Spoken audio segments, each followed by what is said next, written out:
Finally 31 साल का हम सबका वनवास अब जाके खत्म हुआ। मेरे सारे 90s के दोस्तों, Ramayana the legend of prince Ram finally release हो गई है, वो भी इन 4K। ये मूवी की तो सालों से लोग वेट कर रहे थे। इवन मैंने अपने एक वीडियो में भी इस मूवी के बारे में बात की थी कि क्यों आज के जनरेशन को ये मूवी देखनी चाहिए। आप बोलोगे रामायण की कहानी तो पता है हमें, फिर क्या नया इसमें। सही है ये भी। रामायण की महागाथा हमें किताबों में, फिल्मों में और टीवी सीरीज में तो हमेशा से बताई जा रही है, और ट्रस्ट मी ये मूवी स्पेशल है। आप किसी भी 90s किड को इस मूवी के बारे में पूछो, सबकी अच्छी मेमोरीज ही होंगी।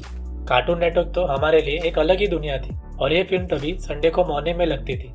क्या टाइम था वो भी। वैसे ये वर्ल्ड की पहली मूवी है जिसमें एपिक रामायण को एनिमेशन में दिखाया था। 1993 में ये मूवी फर्स्ट टाइम रिलीज हुई थी, और आज 31 साल बाद ये री रिलीज होने जा रही है। और ये मूवी बनाना बिल्कुल भी इजी टास्क नहीं था। मैं आज अपने वीडियो में ये मूवी की जर्नी के बारे में बात करने वाला हूँ कि क्यों इस मूवी के बारे में कहा जाता है कि इंडिया में ये मूवी बैन थी, और फिर कैसे इस मूवी ने अपने आने वाले सालों में अपना एक लेजेंडरी स्टेटस हासिल किया। इस मूवी के रिलेटेड कुछ अमेजिंग फैक्ट्स भी है जो हम डिस्कस करने वाले हैं इस वीडियो में, और ये फैक्ट्स जानने के बाद आपको इस मूवी के बारे में और इसके मेकर्स के बारे में जो रिस्पेक्ट है वो और ही बढ़ जाएगी। सो प्लीज ये वीडियो को एंड तक देखिए और चैनल को सब्सक्राइब कीजिए ताकि हम और ऐसे वीडियोस बना सकें। ह्यूगो साको जो इस फिल्म के मेन प्रोड्यूसर और डायरेक्टर थे, वो 1983 में इंडिया में द रामायण रिलिक्स नाम की डॉक्यूमेंट्री पर काम कर रहे थे। तभी उन्हें रामायण की महाकथा के बारे में पता चला। ह्यूगो साको ने फिर रामायण के बारे में और ज्यादा जानकारी हासिल की। इतना ही नहीं, उनको रामायण की कहानी इतनी अच्छी लगी कि उन्होंने रामायण के 10 और वर्जन्स जापानीज में पढ़ लिए। रामायण पढ़ने के बाद ह्यूगो साको ने ठान लिया था कि उन्हें रामायण के ऊपर कुछ तो बनाना है, और रामायण पढ़ते वक्त उन्हें ऐसा लगा कि इस भव्य महागाथा को तो एनिमेशन में बनाना चाहिए। उन्हें ऐसा लगा कि रामायण का जो ट्रू एसेंस है वो लाइव एक्शन मूवी से शायद उतना कैप्चर नहीं हो पाएगा। उन्होंने कहा कि श्री राम तो भगवान है, उनके कैरेक्टर को एनिमेशन से ही ट्रू जस्टिस दे सकते हैं, ना कि कोई एक्टर से। सोचिए, ह्यूगो साको ने वो टाइम पे ये बात सोची थी। अब तो हमें पता है कि जापान में एनिमेशन का कल्चर कितना बड़ा है। द इंडियन एक्सप्रेस ने ह्यूगो साको के डॉक्यूमेंट्री द रामायण रिलीज के ऊपर एक आर्टिकल छापा।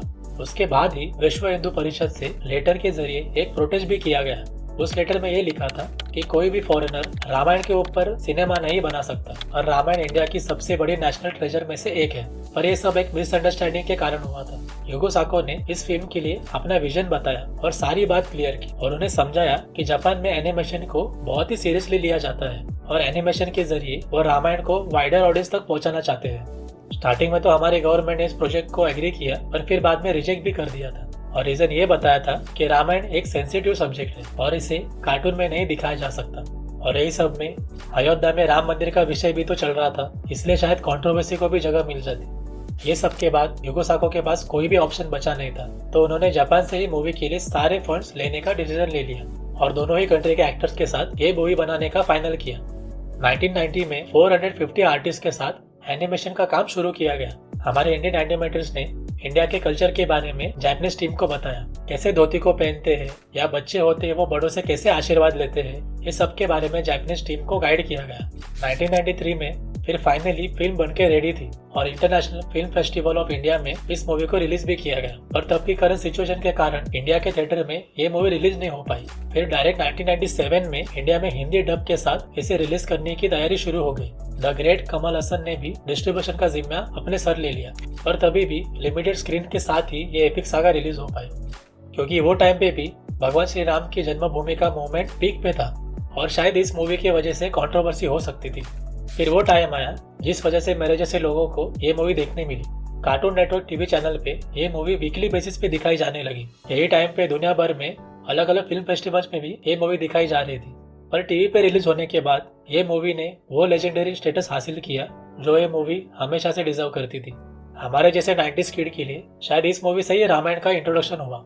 वैसे इस मूवी के हिंदी डब वर्जन के श्री राम कैरेक्टर के लिए जो वॉइस दी है वो अरुण गोविल जी ने दी है, जो फेमस थे अपने श्री राम कैरेक्टर के लिए जो उन्होंने रामायण टीवी सीरियल में प्ले किया था। रावण का डब तो लेट मिस्टर अमरीश पुरी जी ने किया था, और रावण की आवाज तो कौन बोल सकता है। रावण के लिए इससे बेटर वॉइस हो ही नहीं सकती थी। बहुत सालों बाद इस मूवी के 4K वर्जन्स की भी बात होने लगी। ये सब सुन के फैंस भी एक्साइटेड थे। वैसे एनिमेशन हमारे कंट्री में अंडररेटेड ही रहा है, पर ये 4K वर्जन्स को भी आते आते बहुत टाइम लग गया। 2020 को टोगो कोगो एनिमेशन स्टूडियो से कुछ लोग इंडिया में आए थे ये जानने के लिए कि आज के टाइम में इस फिल्म के बारे में फैंस क्या सोचते हैं, और फैंस को ये भी बताया गया कि वो इस फिल्म के 4K वर्जन का प्लान कर रहे हैं। 2021 में फाइनली ऑफिशियल वेबसाइट के जरिए इस मूवी का रीमास्टर 4K वर्जन का अनाउंसमेंट हुआ।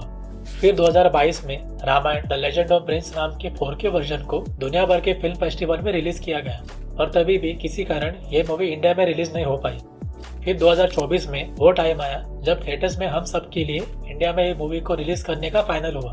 एक्चुअली लास्ट ईयर 18 सितंबर को ये मूवी रिलीज होने वाली थी, पर कुछ रीजंस की वजह से ये मूवी फिर से डिले हो गई। पर अब 24 जनवरी को फाइनली ये movie original English, Tamil, Telugu और न्यू हिंदी डब के साथ रिलीज हो गई है। मैं तो इस फिल्म को थिएटर में देखने वाला हूँ। वैसे अपना बचपन फिर से जीने का मौका बार बार नहीं मिलता। ये फिल्म के गाने तो मैं आज भी सुनता हूँ, स्पेशली रामदूत हनुमान, जननी मैं रामदूत हनुमान। क्या गाने थे वो भी। Special request to all parents, please अपने बच्चों को थिएटर में लेके जाइए और ये फिल्म दिखाइए। बच्चों को रामायण दिखाने का इससे बेटर चांस आपको नहीं मिलेगा। आज के जनरेशन के लिए ये फिल्म तो बहुत ही इंपॉर्टेंट है। जिन्होंने भी ये फिल्म कभी देखी ही नहीं है, प्लीज थिएटर में जाइए और 4K में इस फिल्म को एंजॉय कीजिए। ये एक ऐसा एक्सपीरियंस होने वाला है जो आप मिस नहीं करना चाहोगे। ये फिल्म को वैसे राम मोहन जी और कोइची सास्की ने भी डायरेक्ट किया था। लेट मिस्टर राम मोहन जी को तो फादर ऑफ इंडियन एनिमेशन भी कहा जाता है। उनका योगदान इस फिल्म के लिए और इंडियन एनिमेशन के लिए बहुत बड़ा है। आपको कुछ और अच्छे एनिमेशन मूवीज के बारे में वीडियो देखना है तो लिंक डिस्क्रिप्शन में है। उसमें मैंने 5 मस्ट वॉच एनिमेशन मूवीज के बारे में बताया। बाकी आपको ये वीडियो कैसा लगा और Ramayana the legend of prince नाम में आपका कौन सा सबसे फेवरेट सीन है, प्लीज कमेंट सेक्शन में बताइए। और ये वीडियो अच्छा लगा तो प्लीज लाइक कीजिए और ऐसे सिनेमा रिलेटेड वीडियोस के लिए सब्सक्राइब कीजिए। Thank you for watching.